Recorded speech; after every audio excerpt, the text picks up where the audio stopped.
तो दोस्तों स्टार्ट करते हैं आज का लेक्चर नंबर 3। इससे पहले लेक्चर नंबर 2 में आप जानते हैं हमने रिलेशन की डेफिनेशन पढ़ ली थी, उस पर बेस्ड हमने 3-4 एग्जाम्पल भी पढ़ लिए थे। ठीक है, अब वहाँ से आगे हम इस लेक्चर में कंटिन्यू करने वाले हैं इस चैप्टर को। तो देखिए रिलेशन क्या था। जैसे मान लिया आपके पास कोई सेट ए है, राइट, और ये कोई सेट बी है, नॉन एम्प्टी सेट है। इनमें कुछ एलिमेंट्स हो गए जैसे, ठीक है, इसमें कुछ एलिमेंट आपने मान लिए इस तरह से, और ए से बी में आपने एक रिलेशन आर डिफाइन किया। तो जैसा कि आप जानते हैं रिलेशन आर जो है एक कंडीशन, एक रूल के अकॉर्डिंग डिफाइन होता है सेट ए से सेट बी में। और रिलेशन आर जो आपको मिलेगा वो ऑर्डर्ड पेयर की फॉर्म्स में एक सेट होगा, ठीक है ना। यहाँ पे ऑर्डर्ड पेयर्स मिलेंगे रिलेशन आर के, इनका जो सेट होगा वो रिलेशन आर को शो करेगा, राइट। तो बेसिकली जो आर रिलेशन होता है ये ऑर्डर्ड पेयर्स का एक सेट होता है। और ये जो ऑर्डर्ड पेयर्स होंगे, चूंकि आपने रिलेशन ए से बी में डिफाइन किया है, तो इनका जो फर्स्ट एलिमेंट होगा वो सेट ए को बिलोंग करेगा, और जो सेकंड एलिमेंट होगा वो सेट बी को बिलोंग करेगा। रिलेशन आर अगर आप ए से बी सेट में डिफाइन कर रहे हैं तो रिलेशन आर के जो ऑर्डर्ड पेयर्स आएंगे उन सभी में फर्स्ट एलिमेंट सेट ए को बिलोंग करेगा और सेकेंड एलिमेंट सेट बी को बिलोंग करेगा, राइट। तो यहाँ पे इसी तरह से जो रिलेशन आ रहा है इसमें फर्स्ट एलिमेंट सेट ए का हो गया, सेकंड एलिमेंट सेट बी का हो गया, ठीक है। अब चूंकि ये जो ऑर्डर्ड पेयर्स हैं इनमें फर्स्ट एलिमेंट सेट ए का है, सेकंड एलिमेंट सेट बी का है, तो ये सारे के सारे जो ऑर्डर्ड पेयर्स हैं ये सारे ऑर्डर्ड पेयर्स कहाँ होंगे? ए क्रॉस बी में, right. A cross B Cartesian product of two sets हमने पढ़ा था। ए क्रॉस बी, ए और बी का कार्टेशियन प्रोडक्ट वाला सेट है। तो ये जो सारे ऑर्डर्ड पेयर्स होंगे रिलेशन आर के क्या होंगे? ए क्रॉस बी में। तो यहाँ से हमको एक बात पता चलती है कि जब सारे ऑर्डर्ड पेयर्स रिलेशन आर के ए क्रॉस बी में होंगे तो इसका मतलब जो रिलेशन आर है, रिलेशन आर ये सबसेट होगा किसका? ए क्रॉस बी का, राइट। ये एक इंपॉर्टेंट कंडीशन यहाँ से पता चली है कि ए से बी में define every relation R A cross B का सबसेट होता है। Each relation R defined from set A to set B is always a subset of A cross B. अगर आर ए क्रॉस बी का subset नहीं है तो फिर R A से बी में रिलेशन नहीं होगा। अगर कोई रिलेशन आर ए से बी में डिफाइन है तो आर को ए क्रॉस बी का सबसेट होना ही पड़ेगा, या आर 100% ए क्रॉस बी का सबसेट होगा। तो यहाँ से एक दूसरी डेफिनेशन निकल के आती है रिलेशन की। एक डेफिनेशन तो हमने पहले पढ़ी थी लास्ट लेक्चर में, वो क्या थी? Relation is a rule or a condition which associates elements of set A to the elements of set B. एक रूल और एक कंडीशन होती है जो एलिमेंट सेट ए के जो एलिमेंट्स हैं उनको सेट बी के एलिमेंट्स के साथ कनेक्ट करती है, ठीक है। ये एक डेफिनेशन थी रिलेशन की। यहाँ से एक दूसरी डेफिनेशन भी मिलती है। चूंकि हर एक रिलेशन ए से बी में ए क्रॉस बी का सबसेट होता है, इसलिए हम कह सकते हैं कि each subset of A cross B define a relation from set A to set B. A cross B के जितने भी सबसेट होंगे, यहां से कंडीशन क्या मिली है देखो, यहां पे हम कह सकते हैं कि each subset of A cross B defines a relation from A to B. ये एक इंपॉर्टेंट कंडीशन आ गई है, ठीक है ना।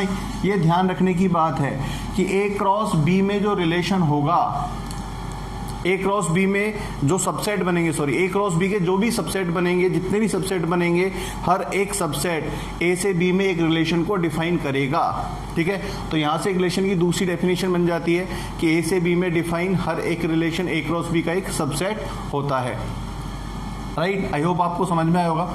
अच्छा, अब इसके बाद देखो, चूंकि ए से बी में डिफाइन हर एक रिलेशन ए क्रॉस बी का सबसेट होगा, तो अगर मान लो हम total number of relation find करना चाहें कि ए सेट से बी सेट में टोटल कितने रिलेशन डिफाइन किए जा सकते हैं, तो वो कैसे फाइंड करेंगे? देखो, इसके लिए टोटल नंबर ऑफ रिलेशन के लिए देखो, इसको तो लिखा रहने देते हैं। यहाँ पे हमने मान लिया late set A number of elements in set A equals to m and number of elements in set B equals to n। मान लिया कि सेट ए में कितने एलिमेंट है m और सेट बी में कितने एलिमेंट हैं n, ठीक है। तो a क्रॉस b की अगर मैं बात करूं तो a क्रॉस b जो इनका कार्टेशियन प्रोडक्ट होगा उसमें टोटल नंबर ऑफ एलिमेंट्स कितने हो जाएंगे? mn, ठीक है।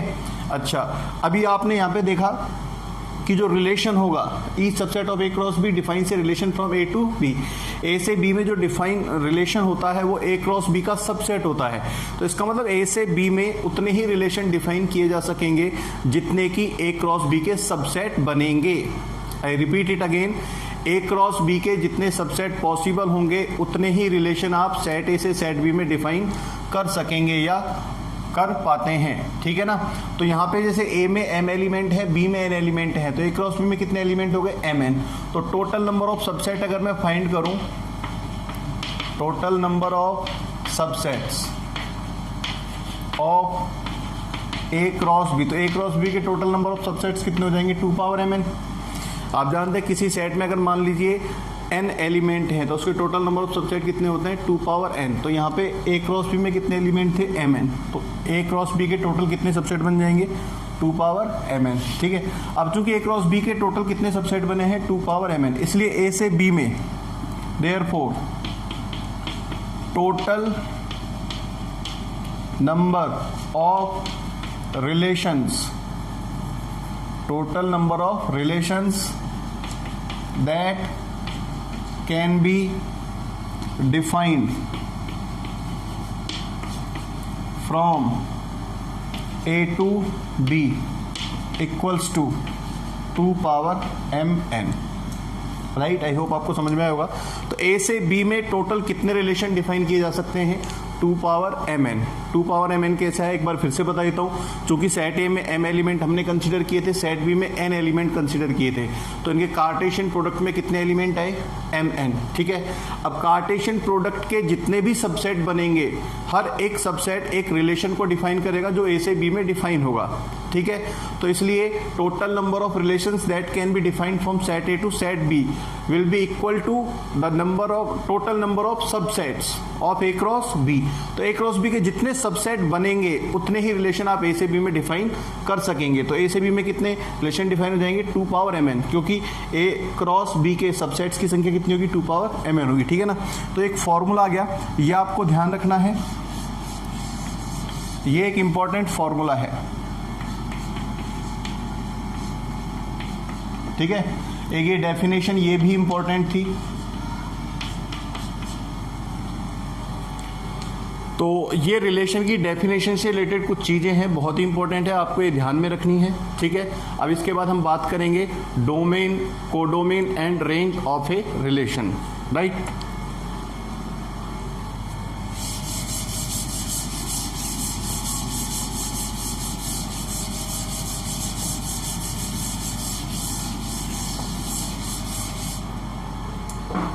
देखिए, domain, codomain and range of a relation. Let A and B are two non-empty sets and a relation R is defined from A to B, ठीक है ना। ए से बी में एक रिलेशन को डिफाइन किया जा रहा है, आर को, ये सेट ए हो गया, जैसे ये सेट बी हो गया, नॉन एम्प्टी सेट है, मतलब इसमें कुछ एलिमेंट होंगे, ठीक है ना, इस सेट में कुछ एलिमेंट होंगे। ए से बी में आपने रिलेशन आर डिफाइन कर दिया है, ठीक है। तो देखो जो आर रिलेशन होगा, इस आर रिलेशन के अंदर आपको ऑर्डर्ड पेयर्स मिलेंगे, ठीक है ना। ऐसे ऑर्डर्ड पेयर्स आएंगे नहीं आएंगे। अभी जैसे आपने पढ़ा था इससे पहले कि रिलेशन आर जो होता है वो ऑर्डर्ड पेयर्स का सेट होता है, तो यहाँ पर ये जो रिलेशन होगा इसमें भी कुछ ऑर्डर्ड पेयर्स आएंगे इस तरह से, ठीक है। अच्छा, ये जो रिलेशन आर के जो ऑर्डर्ड पेयर्स होंगे, इनके जो फर्स्ट एलिमेंट्स के सेट होंगे, set of all first elements, set of all first elements of ordered pairs of relation R is called domain of R। ये डोमेन की डेफिनेशन है। रिलेशन R के जो ऑर्डर्ड पेयर्स होंगे उनके फर्स्ट एलिमेंट्स का कलेक्शन उस रिलेशन का डोमेन कहलाता है। अभी हम एग्जांपल करेंगे तो क्लियर हो जाएगा, ठीक है। तो ये डोमेन की डेफिनेशन हो गई कि रिलेशन का जो डोमेन है वो क्या होगा, राइट। अच्छा, ये जो ऑर्डर्ड पेयर्स आए हैं रिलेशन R के, इनके सेकंड एलिमेंट्स का जो कलेक्शन होगा, सेकंड एलिमेंट्स का जो कलेक्शन होगा वो इस रिलेशन R की रेंज कहलाएगा, ठीक है ना। तो रेंज के बारे में हम यहां लिख देते हैं, देखो रेंज जो होगी,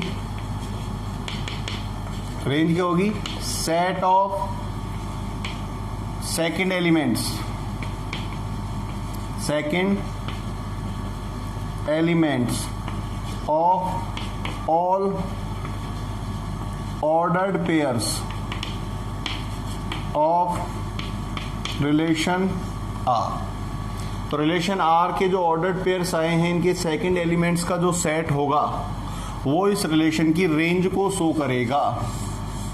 ये रेंज की डेफिनेशन हो गई रिलेशन के लिए, राइट। ये आपको ध्यान में रखना है।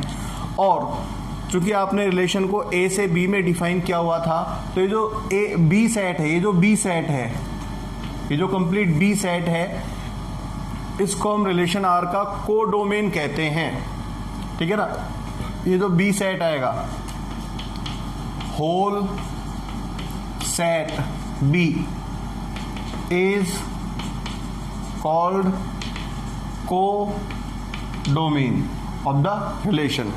देखिए फिर से मैं रिपीट कर देता हूं, अगर आप सेट A से सेट B में कोई रिलेशन डिफाइन कर रहे हैं, तो रिलेशन R जो होगा उसके जो ऑर्डर्ड पेयर्स बनेंगे, उन ऑर्डर्ड पेयर्स में फर्स्ट एलिमेंट्स का कलेक्शन या उनका सेट उस रिलेशन R का डोमेन कहलाएगा, और उन ऑर्डर्ड पेयर्स के सेकंड एलिमेंट्स का जो कलेक्शन होगा वो उस रिलेशन की रेंज कहलाएगा, ठीक है। अब रिलेशन को आप A से B में डिफाइन कर रहे हैं, तो जो B सेट होगा, कंप्लीट सेट B, ठीक है ना, this will be called codomain of the relation R। तो B को हम क्या कहेंगे, कोडोमेन कहेंगे, राइट। अब एक एग्जांपल लेते हैं, एग्जांपल से और चीजें क्लियर होंगी आपके।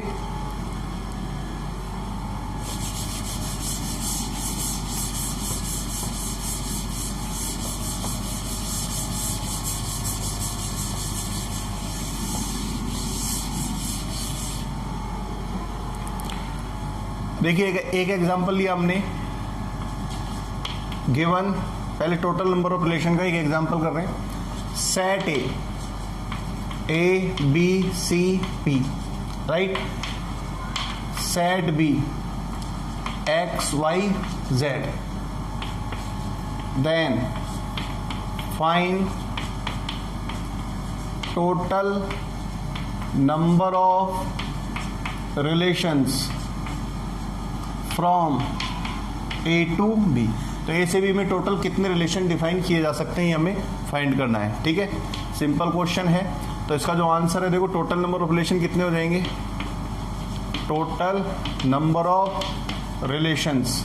तो इसका फॉर्मूला क्या बताया था अभी आपको, 2 पावर mn, जितने A क्रॉस B के सबसेट बनेंगे, ठीक है ना। तो m क्या होती है, A में एलिमेंट्स की संख्या B, n में एलिमेंट्स की संख्या B में एलिमेंट्स की संख्या क्या हो गई n, और A में एलिमेंट्स की संख्या कितनी हो गई m, ठीक है ना। तो m की वैल्यू हो गई 4, n की वैल्यू कितनी हो गई 3, तो 4 × 3 कितना हो गया 12, तो 2 पावर 12। तो 2 पावर 12 को कैलकुलेट कर सकते हैं, नहीं तो आप ऐसे ही रहने दें 2 पावर 12। ये जो वैल्यू बनेगी, इतने रिलेशन आप सेट A से सेट B में डिफाइन कर सकते हैं, राइट। आई होप आपको समझ में आया होगा, ठीक है। अब एक दूसरा एग्जांपल ले रहे हैं, example 2, example 1, example 2। Given set A, set A is 1 2 3 4 5, right। set B is given 1 2 3 4 5, ठीक है। तो सेट B को हम थोड़ा सा चेंज कर लेते हैं। सेट B को हमने किस तरह से चेंज किया, इसमें हमने लिया 1 3 5, ठीक है ना। And a relation R is defined from A to B such that x related to y if and only if x less than y, या इसमें x greater than y कर देते हैं, x greater than y where x belongs to set A, y belongs to set B. ये हमने एक example लिया, ठीक है ना। इसमें एक सेट ए होगा, एक सेट बी होगा। ए से बी में आप रिलेशन डिफाइन कर रहे हैं इस तरह से कि एक्स का रिलेशन वाई से तभी होगा जब एक्स की वैल्यू क्या हो, वाई से बड़ी हो, ठीक है ना। जहाँ एक्स किसको बिलोंग कर रहा है, ए को, और वाई किसको बिलोंग कर रहा है, बी को, राइट। तो अब देखिए इसके अंदर किस किस का रिलेशन कौन कौन से एलिमेंट से हो जाएगा। तो इसको हम वेन डायग्राम से कर लेते हैं। देखो वेन डायग्राम से फटाफट हो जाएगा ये। तो इसका डायग्राम ऊपर वाला देता हूँ, ये तो मिटा देता हूँ। देखिए सेट ए, इसमें एलिमेंट है 1 2 3 4 एंड 5, राइट। सेट बी, इसमें एलिमेंट है 1 3 5। ए से बी में आप रिलेशन डिफाइन कर रहे हैं आर। तो देखिए एक्स की वैल्यू वाई से बड़ी होनी चाहिए। एक्स इसका एलिमेंट है ए का, तो आपको ए के एलिमेंट्स को उठाना है और देखना है कि ए के एलिमेंट्स बी के कौन कौन से एलिमेंट से ज़्यादा हैं, ठीक है ना। फिर उनका आपस में रिलेशन हो जाएगा। तो देखिए 1 इनमें से किसी भी वैल्यू से ज़्यादा है क्या, नहीं है, तो 1 का रिलेशन यहाँ पे किसी से भी नहीं होगा। 2 की बात करें तो 2 किससे ज़्यादा है, केवल 1 से। 2 ग्रेटर देन 1 है, तो 2 का रिलेशन किससे हो जाएगा, 1 से हो जाएगा। 2 का रिलेशन किससे हो जाएगा, 1 से, राइट। फिर 3 की बात करें तो 3 ग्रेटर देन 1 है, तो 3 का रिलेशन भी किससे होगा, 1 से होगा, ठीक है। 4 की बात करें तो 4 ग्रेटर देन 1 है, 4 ग्रेटर देन 3 है, तो 4 ग्रेटर देन 1 4 ग्रेटर देन 3, तो 4 का रिलेशन 1 और 3 दोनों से होगा। 4 related to 1 4 related to 3, right. फिर 5 की बात करें तो 5 greater than 1 and 5 greater than 3, तो 5 का रिलेशन 1 से होगा और 5 का रिलेशन किससे होगा, 3 से, राइट। तो यहाँ पे इसके करस्पॉन्डिंग जो ऑर्डर्ड पेयर बनेगा क्या बनेगा, वो 2,1। इसके करस्पॉन्डिंग ऑर्डर्ड पेयर क्या बनेगा, 3,1 4,1। यहाँ से क्या बनेगा, 4,3 5,1 5,3। तो ये जो ऑर्डर्ड पेयर्स आए हैं, ये सारे ऑर्डर्ड पेयर्स किस में होंगे, ये सारे ऑर्डर्ड पेयर्स होंगे रिलेशन आर में। ये रिलेशन आर में होंगे, रिलेशन आर के एलिमेंट्स होंगे, ठीक है। तो ए से बी में आपने रिलेशन डिफाइन किया, उसके अंदर ये ऑर्डर्ड पेयर्स आपको मिले। अब देखिए ये जो ऑर्डर्ड पेयर्स मिले हैं, इन ऑर्डर्ड पेयर्स में जो फर्स्ट एलिमेंट है, फर्स्ट एलिमेंट क्या है, 2 3 4 है ना। 4 रिपीट हो रहा है लेकिन अपन एक बार ही लेंगे, 5 भी रिपीट हो रहा है, इसको भी एक बार लेंगे। तो 2 3 4 एंड 5 इनका जो सेट बनेगा वो इस रिलेशन का डोमेन होगा। तो यहाँ पे अगर मैं डोमेन लिखना चाहूँ तो डोमेन क्या हो जाएगा, रिलेशन का डोमेन ऑफ आर, ये हो जाएगा 2 3 4 5, राइट। और अगर मैं रेंज लिखना चाहूं तो सेकंड एलिमेंट्स का जो सेट होगा, सेकंड एलिमेंट्स 1 1 1 एक बार ही लेना है, 3 1 3, तो 1 और 3 आ रहा बेसिकली, तो 1 3। तो इस रिलेशन की जो रेंज होगी, रेंज में कौन कौन से एलिमेंट आएंगे, 1 एंड 3, ठीक है। और अगर मैं बात करूं कोडोमेन की, तो ये जो पूरा सेट बी आ रहा है यहाँ पे, ये जो बी सेट है ये क्या है, इसका कोडोमेन है, ठीक है। आपको समझ में आया होगा कि रिलेशन का डोमेन, कोडोमेन और रेंज क्या होती है और ये कैसे फाइंड करते हैं। डोमेन, कोडोमेन, रेंज को फाइंड करने के लिए आपको रिलेशन आर के ऑर्डर्ड पेयर्स को लिख लो। रिलेशन आर के जो ऑर्डर्ड पेयर्स होंगे उनमें फर्स्ट एलिमेंट्स का जो सेट होगा वो रिलेशन के डोमेन को बताएगा, सेकंड एलिमेंट्स का जो सेट होगा वो रिलेशन की रेंज को बताएगा, और जो दूसरा सेट होगा ए से बी में जब डिफाइन करते हैं तो दूसरा सेट कौन सा है, बी, तो बी जो सेट होगा वो किसको बताएगा, रिलेशन के कोडोमेन को, राइट। आई होप आपको समझ में आया होगा ये। तो आज की क्लास में इतना ही, अब बहुत जल्द मिलते हैं अगली क्लास में। तो नेक्स्ट क्लास में हम टाइप्स ऑफ रिलेशन के बारे में बात करने वाले हैं। बहुत ही इंपॉर्टेंट पोर्शन होगा इस चैप्टर का, जहां से जेईई मेंस के एग्जाम में क्वेश्चन आने की पॉसिबिलिटी सबसे ज़्यादा होती है, राइट। तो तब तक के लिए देखते रहिए, सीखते रहिए। Thanks for watching.